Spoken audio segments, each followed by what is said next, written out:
All right, Mark Zuckerberg, he's going to be testifying before Capitol Hill next week to a key House committee where both sides are eager to ask him a lot of questions. Attorney Emily Compagno on that and what the Facebook CEO could be facing. What do you think?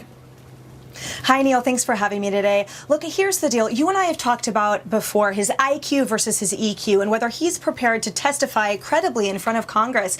And here's what I would say to him. If I was his corporate attorney, I would say, look, the key issue here is transparency. And to maintain public confidence, investor confidence, and congressional confidence, especially in light of today's breaking news where 87 million people's data was affected, it's imperative that we believe you, that we see that you have a mea culpa attached to this breach, and that you are honest, right? That we see that. But as a former criminal defense attorney, I have to say that he should steer clear of anything at all that touches on any type of deception, right, or fraud, anything that Congress can pounce on later to hold him accountable in that way, because frankly, there is a line out the door for questions for him. Yeah, and all these new developments. Now these reports today that up to 87 million users may have had that information improperly shared on them, and who knows what will come up in the interim. And he's got to be on top of all of that, even though some of this he might have known about, some of it he might not have known about. Either way, it's not a winning situation to be in.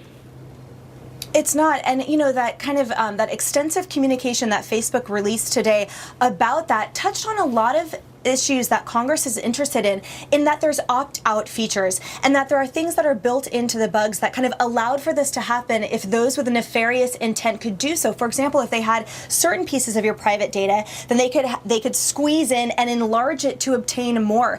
And that's the kind of thing that our legislatures are going to focus on, frankly. It's how can we prevent this from happening again? How can this not be the norm so that these loopholes that people can squeeze through won't happen again? So I think this is merely the beginning, but note too that the Senate Judiciary Committee has issued invitations to CEOs of both Google and Apple, and those remain to be accepted as well. So again, there's a lot of questions that the public and Congress need answers to. You know, this all started with Zuckerberg even acknowledging, all right, maybe some regulation is in order here.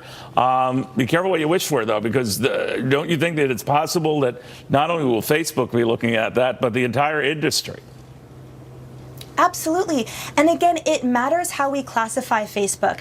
That's what invites an regulation, right? So do we consider it a media company? Well, then regulation would be obvious. Do we consider it more of a newspaper, right? People get their news from it. So then, well, only regulation in some regards, but generally that would be more of a free speech forum. But if we want to hold them liable for what is posted, which there have been calls for that, then again, that goes back to regulation. So I think what's difficult here is the fact that this is a novel area and that up until now, the regulation really hasn't been able to cover it. But now, frankly, with consumer data privacy so crucial and at the front lines of all of our interests, it behooves everyone to